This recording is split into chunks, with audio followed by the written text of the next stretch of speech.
क्या ऐसा हो सकता है कि स्टीव जॉब्स ने जो बातें अपने जीवन में 50 सालों में सीखी हो वो आप 15 मिनट में सीख जाओ?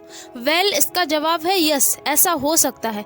स्टीव जॉब्स ने स्टैनफोर्ड यूनिवर्सिटी में एक स्पीच दी थी और उसमें उन्होंने अपने जीवन की सबसे बड़ी लर्निंग को 15 मिनट में बताया था, 3 कहानियों के माध्यम से।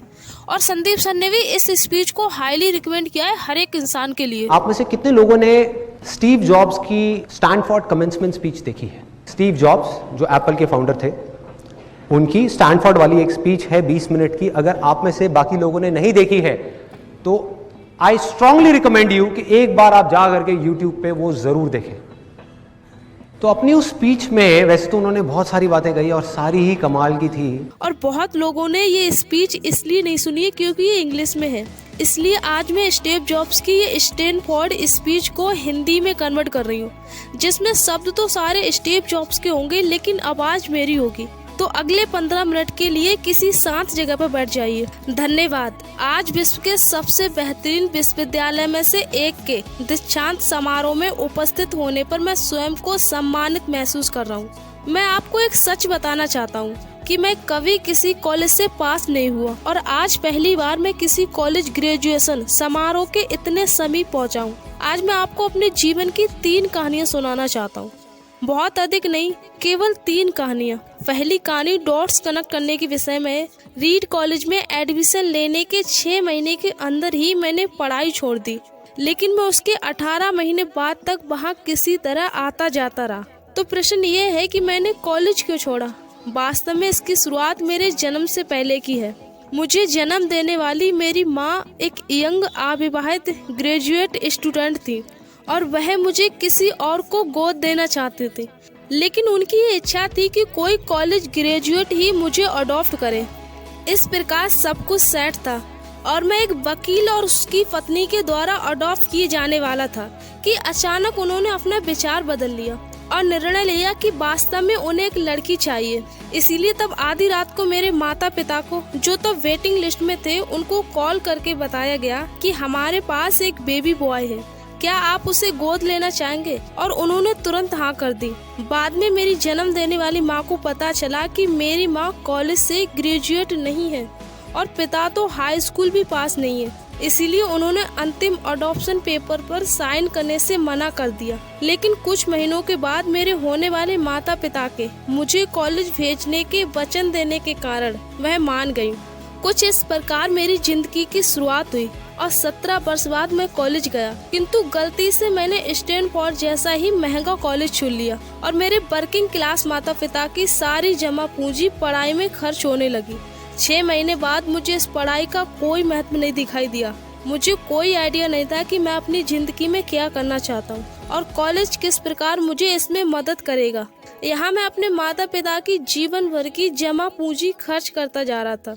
इसलिए मैंने कॉलेज ड्रॉप आउट करने का डिसीजन लिया और यही विचार किया कि जो होगा अच्छा होगा। उस समय तो ये सब मेरे लिए बहुत डरावना था, लेकिन जब मैं बीते हुए समय को देखता हूँ तो मुझे लगता है ये मेरी जिंदगी का सबसे अच्छा डिसीजन था। जैसे ही मैंने कॉलेज ड्रॉप आउट किया तो मुझे जिन क्लासेस में इंटरेस्ट नहीं था मैंने उन्हें करना छोड़ दिया और मैं केवल अपने इंटरेस्ट की ही क्लासेस करने लगा। ये सब कुछ इतना आसान नहीं था। मेरे पास रहने के लिए कोई कमरा नहीं था, इसलिए मुझे दोस्तों के कमरों में जमीन पर सोना पड़ता था। मैं कोक की बोतलों को लौटाकर मिलने वाले पैसों से खाना खाता था। मैं प्रत्येक रविवार रात को 7 मील पैदल चलकर हरे कृष्णा मंदिर जाता था, जिससे कि मैं सप्ताह में कम से कम एक दिन पेट भर के खाना खा सकूं। ये करना मुझे अच्छा लगता था। अब मैं आपको बताता हूँ कि क्यों कॉलेज ड्रॉप आउट करना मेरी जिंदगी का सबसे बेस्ट डिसीजन था। उस समय रीड कॉलेज देश की सबसे अच्छी जगह थी जहाँ कैलीग्राफी सिखाई जाती थी। पूरे कॉलेज परिसर में हर एक पोस्टर को, हर एक लेबल को बहुत ही खूबसूरती से हाथों से कैलीग्राफ किया जाता था। क्योंकि मैं कॉलेज छोड़ चुका था, इसलिए मुझे सामान क्लासेस करने की कोई आवश्यकता नहीं थी। तो मैंने डिसीजन लिया कि मैं कैलीग्राफी की क्लासेस करूँगा और इसे अच्छी तरह सीखूंगा। मैंने सरीफ और सैन सरीफ टाइपफेस के बारे में सीखा, अलग अलग अक्षरों के बीच में स्पेस बरी करना सीखा और किसी अच्छी टाइपोग्राफी को क्या अच्छा बनाती है ये भी सीखा। इतना आर्टिस्टिक था कि इसे विज्ञान द्वारा कैप्शन नहीं किया जा सकता था और मुझे ये बहुत ही आकर्षण लगता था। उस समय ऐसा कोई विचार नहीं था कि मैं इन चीजों का प्रयोग कभी अपने जीवन में करूंगा। लेकिन जब 10 साल बाद हम अपना पहला मैकिन्टोश कंप्यूटर बना रहे थे, तब मैंने इसे माइक में डिजाइन कर दिया और ये खूबसूरत टाइपोग्राफी वाला पहला विश्व का कंप्यूटर बन गया। अगर मैंने कॉलेज में केवल कैलीग्राफी में प्रवेश नहीं लिया होता तो माइक में कभी मल्टीपल टाइपफेस या प्रोफेशनली स्पेस फॉन्ट नहीं होते। और क्योंकि विंडोज ने माइक की कॉपी की थी तो किसी भी पर्सनल कंप्यूटर में ये सब नहीं होता है। अगर मैंने कभी कॉलेज ड्रॉप आउट नहीं किया होता तो मैं कभी कैलीग्राफी की क्लासेस नहीं करता और फिर शायद पर्सनल कंप्यूटर में जो फॉन्ट्स होते हैं वो नहीं होते। अवश्य जब मैं कॉलेज में था तो भविष्य में देखकर इन डॉट्स को कनेक्ट करना असंभव था, लेकिन 10 साल बाद जब मैं बीते हुए समय को देखता हूँ तो सब कुछ बिल्कुल स्पष्ट नजर आता है। आप कभी भी भविष्य को देखकर डॉट्स कनेक्ट नहीं कर सकते, आप केवल पीछे देखकर ही डॉट्स कनेक्ट कर सकते हो। इसलिए आपको विश्वास करना होगा कि अभी जो हो रहा है वह आगे चलकर किसी न किसी तरह आपके फ्यूचर से कनेक्ट हो जाएगा। आपको किसी न किसी में विश्वास करना ही होगा, अपने गट्स में, अपने भाग्य पर, अपनी जिंदगी पर, अपने कर्मों में या किसी न किसी चीज में तो विश्वास करना ही होगा, क्योंकि इस बात में विश्वास करना कि आगे चलकर डॉट्स कनेक्ट होंगे आपको अपने दिल की आवाज सुनने की हिम्मत देगा, उस समय भी जब आप बिल्कुल अलग रास्ते पर चल रहे होंगे। और यही बात आपको अन्य लोगों से अलग बनाएगी। मेरी पहली कहानी की यही सीख थी कि जिंदगी में जो भी होता है वो अच्छे के लिए होता है। मेरी दूसरी कहानी लव और लॉस के विषय में है। मैं भाग्यशाली था कि मैं जिससे प्यार करता वह मुझे जल्द ही मिल गई। बॉज और मैंने अपने पिता के गैराज से एप्पल की शुरुआत की।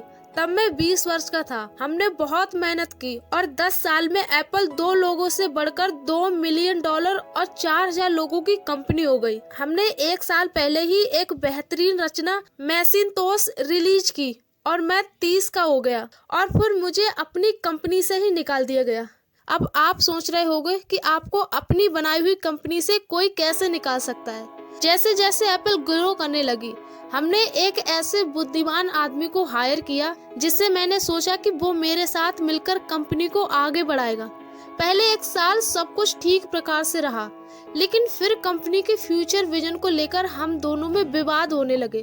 बात बोर्ड ऑफ ऑफिस तक पहुंच गई और उन लोगों ने उसका साथ दिया। इस प्रकार 30 वर्ष की आयु में मुझे निकाल दिया गया और पब्लिकली भी निकाल दिया गया। जो मेरी पूरी एडल्ट लाइफ का फोकस था वह अब खत्म हो चुका था और पूरी तरह से ही बर्बाद करने वाला था। मुझे वास्तव में अगले कुछ महीनों तक समझ नहीं आया कि मैं क्या करूं। मैं एक बहुत बड़ा पब्लिक फेलियर था। एक बार तो मैंने वैली छोड़कर जाने की भी सोची, पर धीरे धीरे मुझे एहसास हुआ कि मैं जो काम करता हूँ उसके लिए मैं अभी भी पैशनेट हूँ। एप्पल में जो हुआ उसकी वजह से मेरे पैशन में थोड़ी सी भी कमी नहीं आई। मुझे अस्वीकार कर दिया, फिर भी मैं अपने काम से प्यार करता हूँ। इसलिए मैंने एक बार फिर से शुरुआत करने की सोची। मैं तब ये देख नहीं पाया था, किंतु अब मुझे लगता है कि एप्पल से निकाले जाने से अच्छा मेरे साथ कुछ और हो ही नहीं सकता। सफल होने का बोझ अब बिगिनर होने के हल्केपन में बदल चुका था। मैं एक बार फिर से स्वयं को बहुत हल्का महसूस कर रहा था। इस आजादी की वजह से मैं अपने जीवन की सबसे बड़ी क्रिएटिविटी पीरियड में जा सका। अगले 5 सालों में मैंने एक कंपनी नेक्स्ट और फिर दूसरी कंपनी फिक्सर शुरू की और इसी दौरान मैं एक बहुत ही अद्भुत महिला से मिला जो आगे चलकर मेरी पत्नी बनी। फिक्सन ने विश्व की पहली computer animation movie toy story बनाई और इस प्रकार ये विश्व का सबसे पहला एनिमेशन स्टूडियो है। एप्पल ने एक अप्रत्याशित कदम उठाते हुए नेक्स्ट को खरीद लिया और मैं एप्पल में फिर से चला गया। आज एप्पल नेक्स्ट द्वारा विकसित की गई तकनीक का प्रयोग करती है। अब मेरा एक सुंदर सा परिवार है। मैं पूरे विश्वास के साथ कह सकता हूँ कि अगर मुझे एप्पल से नहीं निकाला गया होता तो मेरे साथ ये सब कुछ नहीं होता। ये एक कड़वी दवा थी, लेकिन मेरे विचार से मरीज को इसकी जरूरत थी। कभी कभी जिंदगी आपको इसी तरह ठोकर मारती है। अपना विश्वास मत खोइए। मैं विश्वास के साथ कह सकता हूँ कि मैं सिर्फ इसीलिए आगे बढ़ता गया क्योंकि मैं अपने काम से प्यार करता था। आप वास्तव में क्या करना पसंद करते हो, ये आपको जानना होगा। जितना अपने प्यार को जानना जरूरी है, उतना ही उस काम को खोजना भी जरूरी है जिसे आप सच में एंजॉय करते हो। आपका काम आपकी जिंदगी का एक बड़ा हिस्सा होगा और वास्तविक रूप से संतुष्ट होने का एक ही तरीका है कि आप वो करें जिसे आप वास्तव में एक बड़ा काम समझते हो। और बड़ा काम करने का एक ही तरीका है कि आप वो करें जो करना आप पसंद करते हो।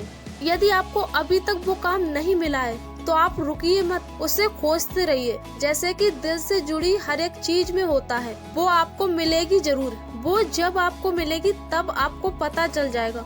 और जैसा कि किसी अच्छी रिलेशनशिप में होता है, वो समय के साथ साथ और भी अच्छे होते जाते हैं। इसलिए खोजते रहिए, रुकिए मत। मेरी तीसरी कहानी मृत्यु के विषय में है। जब मैं 17 वर्ष का था तो मैंने एक कथन पढ़ा था जो कुछ इस तरह था: यदि आप प्रत्येक दिन ऐसे जियो जैसे कि ये आपकी जिंदगी का अंतिम दिन है, तो आप किसी न किसी दिन सही साबित हो जाओगे। इसने मेरे दिमाग पर एक छाप छोड़ दी और तब से पिछले 33 सालों में मैं प्रत्येक सुबह उठकर शीशे में देखता हूँ और स्वयं से एक सवाल करता हूँ, अगर आज का दिन मेरी जिंदगी का अंतिम दिन होता तो क्या मैं आज वो करता जो मैं करने वाला हूँ? और जब भी लगातार कई दिनों तक उत्तर नहीं होता है तो मैं समझ जाता हूँ कि कुछ बदलने की जरूरत है। इस बात को याद रखना कि मैं बहुत जल्द मर जाऊंगा मुझे अपने जीवन के बड़े डिसीजन लेने में सबसे ज्यादा मददगार होता है, क्योंकि जब एक बार मृत्यु के बारे में सोचते हैं तब सारी अपेक्षाएं, सारा गर्व, असफल होने का सारा डर, सब कुछ गायब हो जाता है और सिर्फ वही शेष रह जाता है जो वास्तव में महत्वपूर्ण है।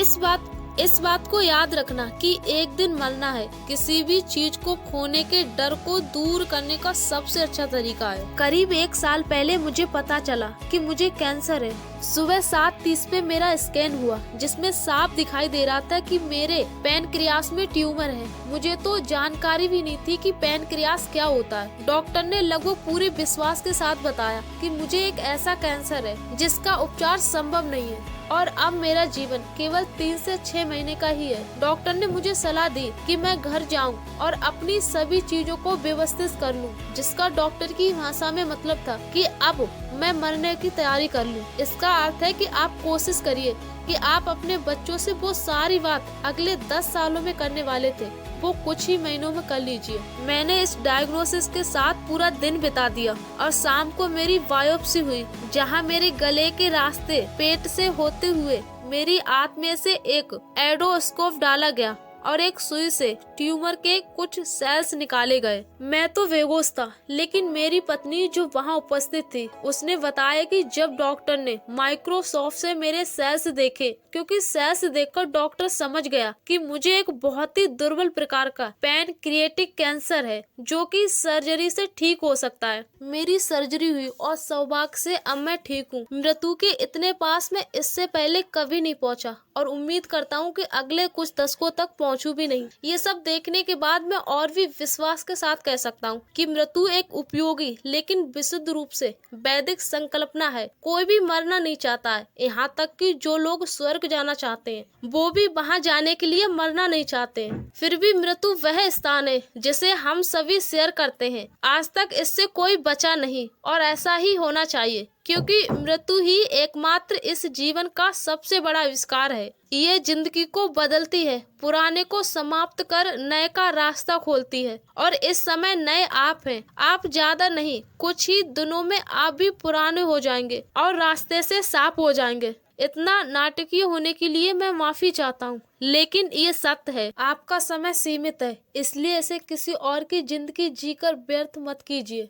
बेकार की चीजों में मत फंसिए। अपने जीवन को दूसरे के हिसाब से मत चलाइए। औरों के विचारों के शोर में अपनी अंदर की आवाज को मत दबाइए। और सबसे महत्वपूर्ण ये कि अपने दिल और सहज बुद्धि की बात सुनने का साहस रखें। वो पहले से ही जानते हैं कि तुम वास्तव में क्या करना चाहते हो और अन्य सब सेकेंडरी हैं। अंत में मैं आप सभी से सिर्फ इतना ही कहना चाहूंगा, स्टे हंग्री स्टे फूल्स। और मैंने अपने लिए हमेशा यही मांगा है, और जब आप सभी यहाँ से ग्रेजुएट हो रहे हो तो मैं आपके लिए भी यही विश करता हूँ, स्टे हंग्री स्टे फूल्स।